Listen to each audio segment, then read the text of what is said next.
Perkenalkan, nama saya Lisi Veronica Panjaitan.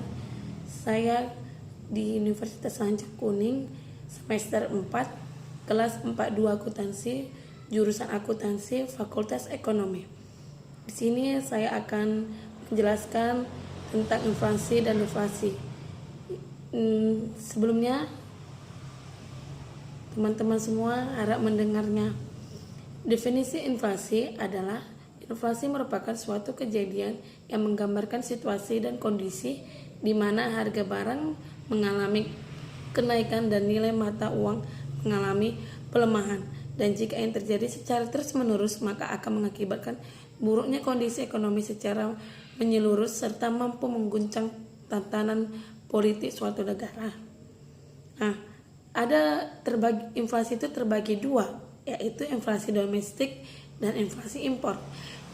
Inflasi domestik itu terjadi karena faktor situasi dan kondisi yang terjadi di dalam negeri, seperti karena kebijakan pemerintah dalam mengeluarkan derogasi yang mampu memengaruhi kondisi kenaikan harga. Kalau inflasi impor itu disebabkan karena faktor situasi dan kondisi yang terjadi di luar negeri, seperti terjadinya goncangan ekonomi di negara Amerika Serikat yang memberikan pengaruh pada naiknya berbagai barang yang berasal dari negara Amerika. Di samping inflasi, ada beberapa faktor yang biasa ditimbulkan. Yang pertama, inflasi struktural, yang kedua consumption inflation, yang ketiga demandful inflation. Kerangka kebijakan target inflasi itu yaitu untuk menciptakan suatu kondisi pertumbuhan ekonomi yang baik dan terkendali, maka perlu dirancang inflation targeting framework atau kerangka kebijakan target inflasi yang realistis serta aplikatif. Dan skala penilaian inflasi itu ada 4, itu peningkatan yang cepat pada volume yang beredar mendorong naiknya tingkat harga umum. Yang kedua, inflasi dilihat sebagai faktor kuat yang turun mendorongnya naiknya harga barang. Yang ketiga, dampak yang lebih terasa pada masyarakat yang berkeinginan membeli barang. Yang keempat, namun harga terus mengalami kenaikan harga.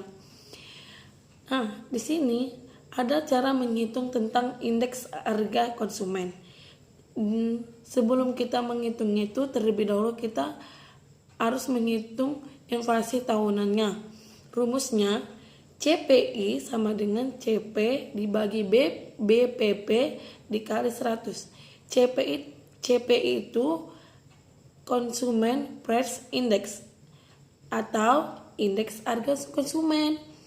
Baru CP-nya itu Consumer Price atau harga dari suatu jenis barang yang pada periode berjalan dibagi BPP.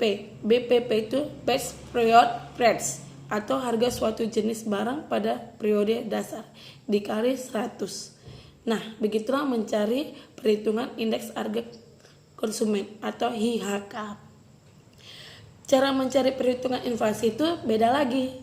Setelah kita menghitung IHK atau indeks harga konsumen, kita punya rumus untuk mencari inflasi. Rumusnya itu IRX sama dengan IHKX dibagi IHKX kurang 1 tambah 100 tutup kurung dikurang 100. IRX itu inflation rate atau tingkat inflasi tahun X sama dengan IHKX itu indeks harga konsumen tahun X. Sedang dibagi IHKX kurang 1 itu indeks harga konsumen tahun sebelumnya ditambah 100% tutup kurung dikurang 100. Nah, begitulah cara mencari inflasi. Jadi berbeda cara mencari indeks harga konsumen dan mencari inflasi ya kawan-kawan. Sekarang saya akan menjelaskan pengertian deflasi. Deflasi itu suatu kondisi di mana harga barang dan jasa terus mengalami penurunan dan nilai uang terus mengalami penguatan. Pada kondisi deflasi, penurunan harga barang dilakukan dengan tujuan: satu, untuk mengalirkan produksi industri kesempatan kerja dan meningkatkan nilai uang. Kedua, agar bertujuan barang yang telah diproduksi terjangkau dibeli oleh masyarakat. Ketiga, membantu para pembisnis dalam memasarkan barang dan cepat kembali untuk memproduksi barang yang baru. Nah, itulah pengertian dan tujuan dari deflasi. Pengaruh inflasi pada investasi itu, jika inflasi diturunkan, maka pertumbuhan ekonomi dan kesempatan kerja akan turun. Begitupun sebaliknya. Berarti jika inflasi naik, maka pertumbuhan ekonomi dan kesempatan kerja akan naik. Suatu efek yang akan dirasa jelas jika target inflasi yang ditetapkan tidak tercapai adalah menurun minat berinvestasi di kalangan investor. Efek lain bagi publik adalah pada daya beli terjadinya penurunan. Nah, begitulah penjelasan dari inflasi dan deflasi. Terima kasih sudah mendengarkan. Bye-bye.